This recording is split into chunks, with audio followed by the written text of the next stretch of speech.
that's up in my area, the woods up there. So she'll be telling us a little bit more about herself and what she's planning for the museum. So at this time, I'll turn it over to Michelle. Well, thank you. Thank you. Well, I do want to say thank you for coming and thank you for being inviting me. Anytime I get the platform, it's a privilege. I'm excited. I do travel and speak before audiences, and I know that the hardest thing for an event planner is when they turn over the platform to somebody that they really don't know if they're going to be proficient in it. So I'm humbled and honored, and I hope when you leave here, you have an education on Pope Store, you're inspired, and you realize that Pope Store Museum is a national treasure for Georgia that happens to have its roots in Grady County. So before we get started, let me just ask, if you have been in Pope Store Museum, can you give me some feedback? Okay? If you've heard of Pope Store Museum, can you give me some feedback? If you've driven by and looked at the wall, okay? Because there are really two groups of people that I've come in contact with in this county. Those who know a lot about it, and those who have said to me, "You got to be kidding me. I had no idea that was so amazing in this place." And so it is our personal mission, my husband and mine, to make this a place that everybody gets to know. Pope Store Museum is the home of folk artist Laura Pope Forrester, and she died in 1953. And it is more than just a 124-year-old home. This site is one of innovation, culture, history, and beauty. And it is my conviction that it testifies to the power of one woman impacting her community for good. Because too many people impact their community, not for good, but Laura definitely did it for good. In fact, if you didn't know, Pope Store Museum is the first recorded plot of land in Grady County. And this talk is actually about the house, but Laura was the business owner that represented Grady County when it came to the Atlanta legislature.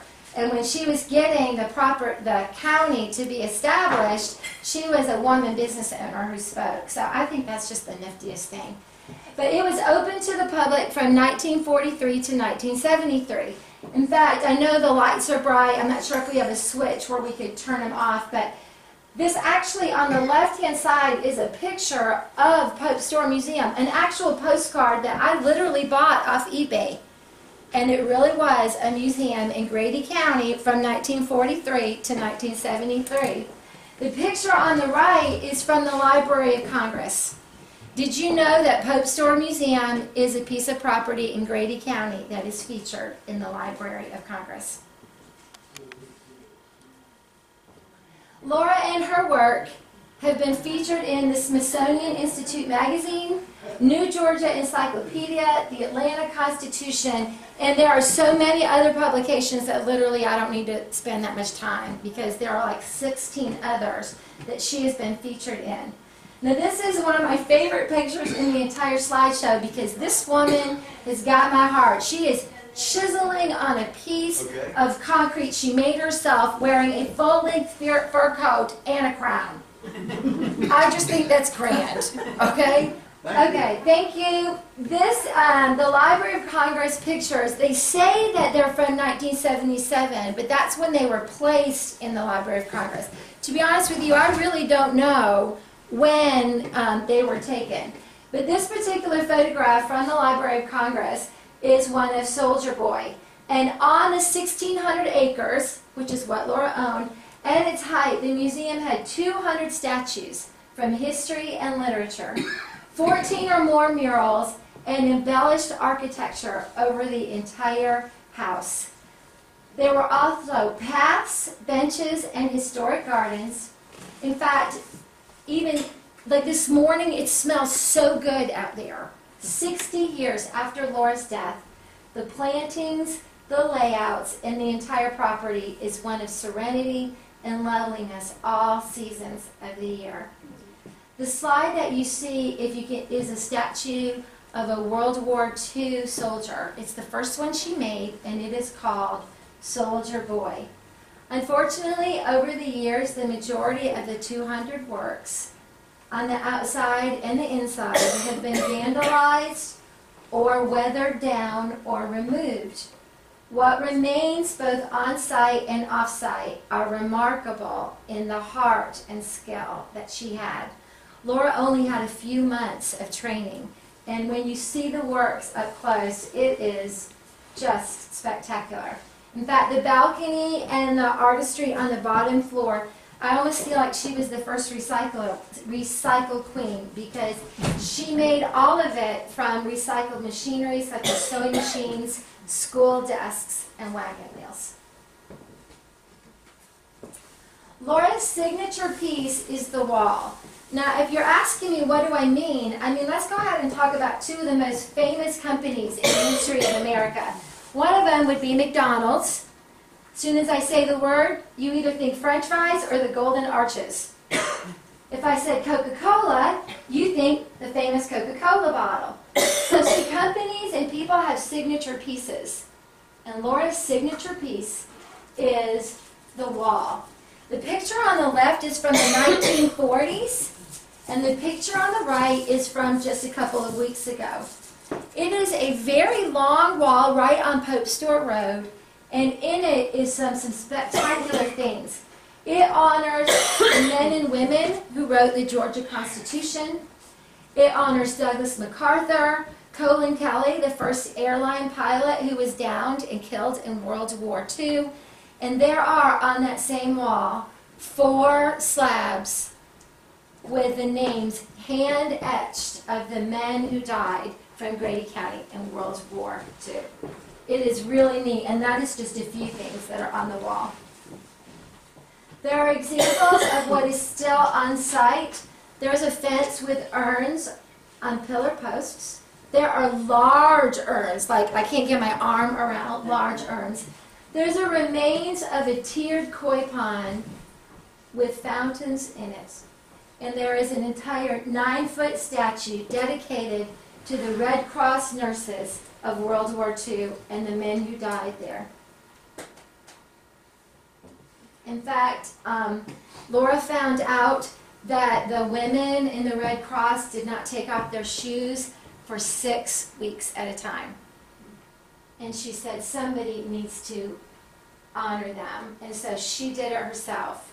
When I was a girl, my mom taught me that if you see something that needs to be done, perhaps you're the one that's been called by God to do it.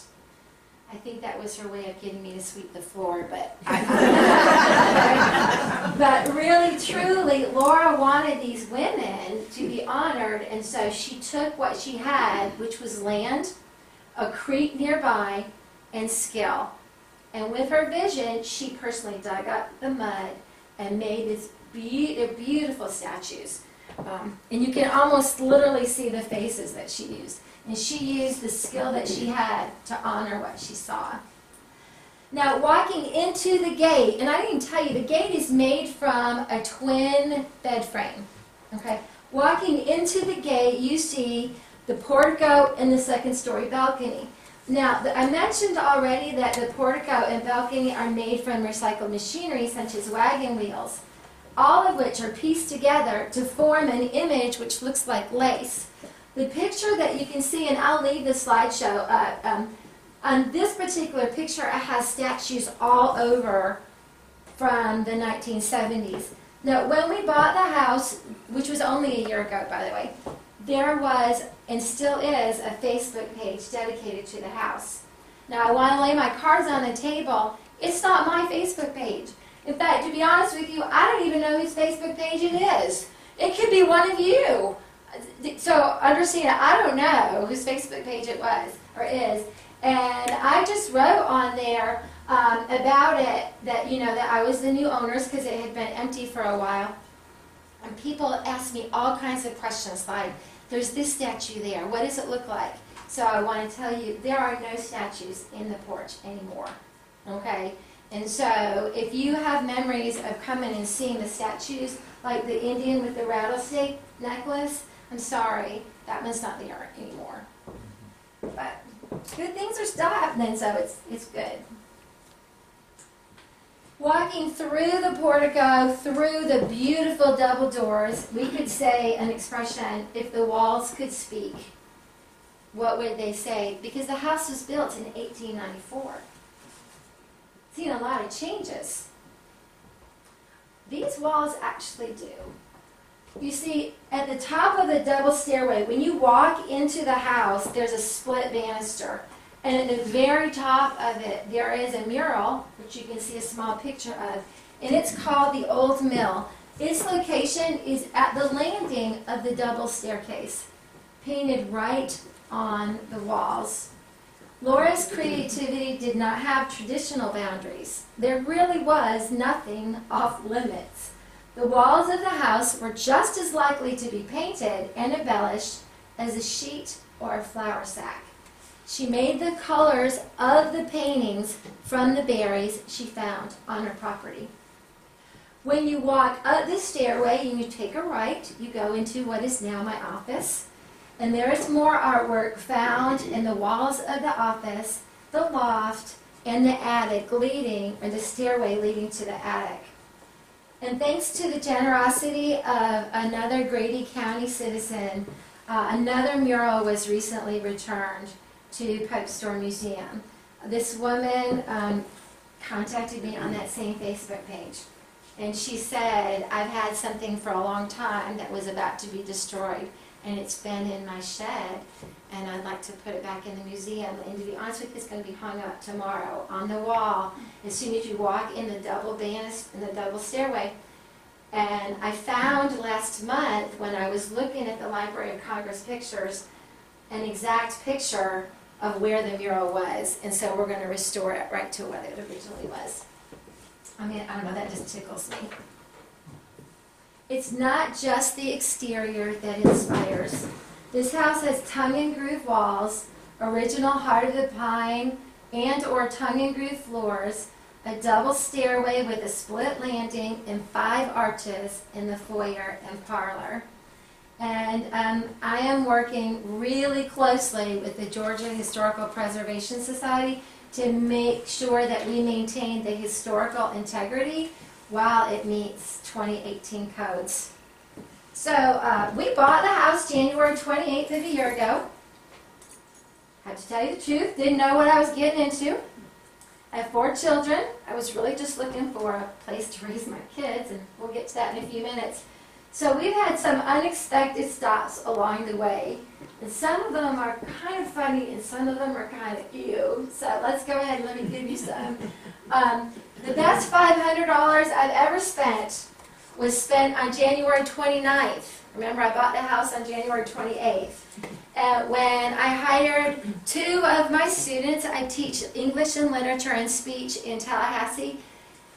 And I hired them to bring their trucks out, and they peeled all the carpet that was in the house and took it to the dump. Because the house had been used as a dog kennel for a while, and it was rank. Thinking of a nice way of saying it. There was flooring in the kitchen. I was so inspired about it because we peeled it back and we thought we'd have 1 or 2 layers, but actually there were 7 layers of flooring in the kitchen. We actually found knob and tubing wiring that was still hot. Now, thank you for the feedback. And unfortunately, it wasn't just hot. It was chewed upon by varmints. I'll give you, I don't want to go over my time, but I'll give you a praise report. I'm a firm believer that God ordains the steps of His people. And so our contractor, who's a dear friend of mine, was in the attic of the master bedroom, and he found more knob and tubing, and my kids were up there, and he really truly laid it on the line with me. And he said, all renovations are going to stop until we fix the wiring. He said, it's just not safe. You cannot do a thing until the wiring is updated. And I said, okay. So the hot water heater is not working very well in this bathroom. I'm telling Richard, and I'm like, I think we might need to check it out. He climbs up into the attic, and the water heater was leaking and was coming through the ceiling in the master bedroom, and it was 2 feet away from an exposed knob and tubing wiring. And my kids had just been in that attic playing just a couple of days before. So I was so thankful, because I do believe, that his angels have charge over us and watching over us. There was urine in the ceiling. There's a feral beehive in the portico, which is still there. And believe it or not, my husband and I are beekeepers, and we've tried 4 different ways to get it out. But my absolute favorite is the picture that's in the corner. When Richard took out the medicine cabinet, he said, "Come here, you guys see this?" And we found animal bones in the medicine cabinet, in the wall behind the medicine cabinet. Fairly large animal bones. So we have chuckled, saying, that's unexpected, to say the least. But not everything has been an unpleasant surprise. When we bought the house, we did not know that there was a 28 by 34-foot patio outside the back door. The only reason I found out about it is, if you remember, last spring, we got a lot of rain. And it started showing some of the basket weave bricks. And so I got a bee in my bonnet, and I hauled off 28 wheelbarrows of dirt to expose a beautiful patio. Also, when I started clearing away a lot of the briar, I found heirloom rose bushes. So far, I found 9 of them underneath the briars. And I found, and actually I didn't find it, a woman who was brought up across the street came to my house, and she said, "Hey, way in the back, around the corner, there's a closet." I'm like, "I know." She goes, No. There's a closet behind the closet." I was like, "Really?" And she goes, "Yeah, just check it out." Well, I have to tell you the truth. I was brought up by Nancy Drew, and she was my heroine. Does anybody remember? I had the flashlight underneath the blankets reading Nancy Drew because I just had to finish one more chapter. Well, I got my inner Nancy Drew, and sure enough, there was a bookcase that was screwed to the wall. I unscrewed the bookcase, moved it, and then there was a bunch of boards that had closed up the wall. And I unscrewed a bunch of the wall, all those boards, and no lie, there was a hidden closet way in the back. So it was just, to me, that's just the niftiest thing. Okay, that kind of makes up for the bones, okay.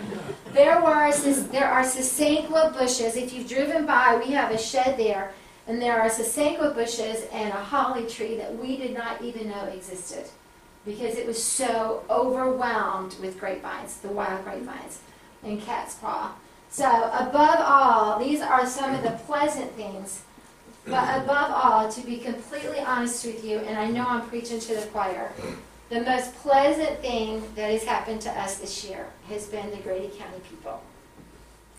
To say that people are excited, I'm just really touched. When I go to the Christmas party or Christmas parade, and I just ask them, "Hey, do you remember Pope Forrester Museum? Oh, I loved that place as a kid. Or my grandma and grandpa got married in that place." And I say, "Would you be excited if we were restoring it?" And the feedback has been great, whether we're at the Zebulon or the Christmas parade or just downtown at the library. So it is, that has been extremely exciting to us to know that we have bought into a community that loves each other and loves what we have here. And so we love it here. My husband and I are just so thrilled. Speaking of my husband, sometime you might want to get to know who this crazy woman is who bought a house with bones in it. So the Deans, we're all in. So let me tell you a little bit about us. I have 4 children. I've been married 28 years. My husband is a Leon County Sheriff's Officer. He is a deputy sheriff. He is the type of deputy who does not drive a car. He runs transports across the state, and he works predominantly at the jail. So that's why he has the ability to live outside of Leon County. And I have 4 children. I have 2 biological children. They are 24 and 21. And then I have 2 adopted kids. In fact, they're 9 and 10, and we've had them since they were born. And to say they are precocious is pretty mildly stating it. But they're so sweet, and they love it here. And so we are all in. I want to tell you that this is a huge task that we're doing. And we really can't tell you that we've done something like this before, because we've never done anything like this before. We've never bought a home with this much need. We've never bought a home with this much heritage. We've never fallen in love with a community like this before. So what is our heart's desire? Well, let me tell you, you're going to hear a vision of where we're going with the museum in a minute, but I wanted to tell you what our passion is. We want to do something that's right, something that is good, something that is beautiful, and something that honors this woman, Laura Pope Forrester, as well as her principles. And this is bigger than our family, and to us it is bigger than just the pieces of the artwork. And so I'm going to go ahead and ask the question that Dana and I have asked ourselves a lot. How can we be good stewards of a local treasure and a heritage of Grady County? So my prayer all the time is just like this. Okay, God, what do you want me to do? And who do you want me to do it with? And so that is the question that I bring to you, is what do you want me to do? And who do you want me to do it with? So here's the short version. I believe that Warren Buffett put it great. Someone is sitting in the shade today because someone planted a tree a long time ago. So having a vision, so where we're going, let me just tell you a little bit where we came from. We bought the house in January, but we consider ourselves to be stewards of a local treasure. We did spend 6 months cleaning the house due to neglect and abuse. If you want to know more information, I do have a website. It's Michelle Dean Inspire, and I can give that to you later. We began revitalization, actually pouring the money into the home in July, and it is going to be a 12 to 18 month process. So I realized that I have this amazing property, so where do we go from here? Well, the first thing I knew is that this home needs to be on the Georgia Historic Preservation. So we applied, and if you heard me speak at the Kiwanis Club, that was when I first was given the news, like that day before I went to speak there. Pope's Museum has qualified, and we have passed the preliminary examination to be on the National Register of Historic Places in terms of women's history, art, and recreation and leisure. That is such a win in 3 different categories to be qualified. Now, I'm excited to say that it's such a win. It is a journey. We are running about 12 months ahead of schedule. And you'll hear why in a few minutes, because this is a major team effort. But the neat thing is that I really believe that by the end of 2018, you will see in the Cairo Messenger that we are officially on the National Register of Historic Places. But we have been preliminary approved. The second thing is that if I'm going to pretend that I can't see any of y'all and that we're just family and we're just going to chit-chat for just a little bit. Is that fair for just a few minutes? Y'all are adults, and you can believe that we might be able to restore the house, but restoring the artwork is not financially possible for a family. Okay? And so how can we do this? And so I did some research. And it's very rare for a citizen to get grants. So I actually went to Chase & Law Firm, and I worked with some other people. I went to an accountant, and we created Pope's Museum Preservation Incorporated. We actually have a nonprofit organization, and we are registered with the Secretary of State and the IRS. So I'd like to read for you so that you can understand a little bit about how we're working this. Pope's Museum Preservation is, and I'm going to read it to you from the bylaw exactly. We shall be operated exclusively for the acquisition, preservation, restoration, maintenance, and promotion of the works and legacy of Laura Pope Forrester. Now I want to pause for just a second and tell you my personal passion is the second one. As a part of promoting the legacy of Laura Pope Forrester, the organization may assist in strengthening other nonprofit organizations that exemplify her demonstrated values as deemed by the board. So I would like to share with you the way I foresee that. Hi Donna, I represent a nonprofit, so do you. We should work together. We are a perfect fit. Hospice is a perfect fit. I don't think that in any organization it should be a I win and you lose. Because in this country there is more than enough generosity and long giving for everybody to be a blessing and to be blessed. I do ascribe to the theology that I am blessed to be a blessing to others, and that's what Laura did. And so our nonprofit organization, the second by law, we have to restore the artwork because we can't do anything until we do. But it is our passion that we restore, that we partner with other nonprofits. The board members, I'd love to give a couple, some of the board members, because I'm aware that this is my first time doing anything like this. Pretty naive, and I'm visionary, but I also know that there's a lot of things that I don't know. And so the board members they know economic development, they know Grady County, and they know art. We have Celeste Tyler, Pastor Johnny Moore, Ellen Jeter, and Rich Curtis. Some of you probably know some of the people, some of you don't know others. Rich Curtis is actually the art professor from Thomas University, if he's a name that you don't know. Okay? So I'm tickled. And I'm very, very thankful to be surrounded by wise counsel. So where's Post Museum going? We are actually preparing to have weddings and showers there, photo opportunities. This has really great historical appeal. Let me see if I can tweak this a little bit.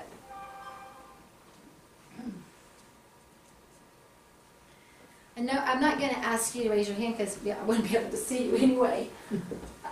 I cannot tell you the number of people who have told me that their grandparents or their parents got married in the very front room of my house. I believe in family legacy. And I have to tell you that it moves me to tears every time I think about somebody getting married right in front of the mirror and the banister on the same floor where their grandparents got married. You know, or maybe with their grandparents or with their mom, and they can say the second most important covenant that there is, right there where their family did it for generations. I'm a privilege to be a steward of something like that. And so we do plan on doing that, whether it is a garden wedding, a large one outside, or a small one in the main room. Sorry, I just think that's the coolest thing. We also are going to be a part of the Folk Art Trail. We're working with the Folk Art Association and the Georgia Council for Tourism and Economic Development. We're looking at getting an artist in residence with or without classes offered. That part hasn't been worked out yet. We believe that we would be a great contender for a historic home tour. We want to do scheduled open houses. Somebody asked me this week if they could just show up and bring a big tour, and I said no. I said, but the plan will come when we'll work with the Chamber of Commerce when we'll open it to the public. But it won't be like, hey, what are your hours? Because it is our home. It will be a scheduled open house tour. Additionally, I hope I'm not going to spoil the surprise, but Larry, I know you're around here somewhere. I would love to share what I called up Larry. I mentioned earlier that there are 4 marble slabs dedicated to the men in this area who are the heroes, our veterans. And I asked Larry, who works with the American Legion, and I'm hoping to work with the VFW and do memorial services right there on site. That also just blesses me. Other nonprofit organizations are going to do things there. Pines and Palms has already scheduled, and they will be coming in May. Let's see. Currently in motion, well, we've done a lot in 6 months. Popesmuseum.com is just, we just built it, and so that's our new website. We are continuing partnering with, and I cannot give enough credit to these organizations. Yeah. We are continuing partnering with the following organizations, and it's a team effort. The first one is Archway, which works directly with the University of Georgia. The second one is the Georgia Council for the Arts, the Georgia and National Historic Preservation, and the Grady and Georgia Council for Tourism and Economic Development. These people are pointing me in the right direction, and it's a team effort. Additionally, if you've been to Passaquan or Paradise Gardens, I am working on getting an appointment to work with their nonprofit director too. So it would be wrong of me to come and have such a great audience and not at least address how you can help. You guys are already doing it because you are here. I'm so excited that y'all are here. And I hope that you're going to say, I need to find out where that Pope store thing is. If you were the one who's like, I don't know where that is, it is just north on 111, and you're going to go to Pope Store Road, and you're going to turn right, and we're the first property on the right, and you can't miss it because you're going to see that big old wall I mentioned. Please continue to spread the word with enthusiasm. Now, you might not be able to say, she really knows what she's doing. I don't want you to lie. But you can say, she is so excited about it, I just have to believe she knows what she's doing. So spread the word with enthusiasm and connect myself and my family with events and opportunities, such as events that complement our vision, people that we need to network with, grants and art restoration experts, and be eyes and ears, keep open for works that could be returned. Also, the website donations are, we're already set up. To be honest with you, you can go online and do donations right now. And I already shared with you for the acquiring and preservation of the artwork. So let me tell you, Dan and I, that's my husband Dan, we are working diligently toward creating an environment where the raising of our children can go hand in hand with the growth of Grady County.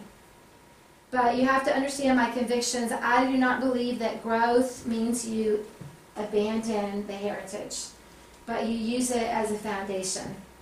And being here, I really believe that I'm in good company.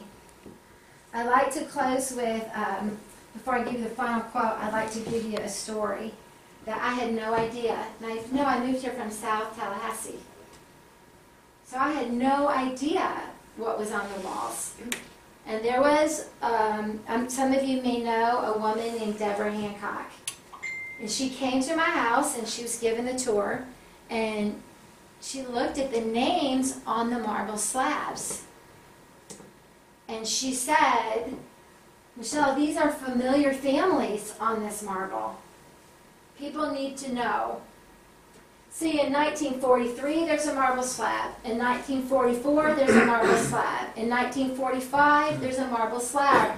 And on these are names such as Atkins, Collins, Humphreys, Pelham, Palmer, and others. Families from our area. And this is a jewel in our area that brings honor to the men and women in our community.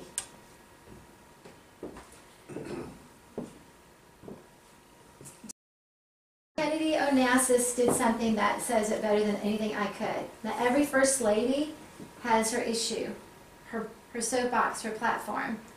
And Jacqueline Kennedy's platform was historic preservation. So she has a quote, and all I did is take the word city out and put in Pope Store Museum. And it sums up everything that my husband and I want to do. Is it not cruel to let Pope Store Museum die by decrees, stripped of all her proud monuments until there will be nothing left of her history and beauty to inspire her children? If they are not inspired by what is in their own community, where will they find the strength to fight for her future? Amen. I would like to invite you to join me in the endeavor. Thank you for your time.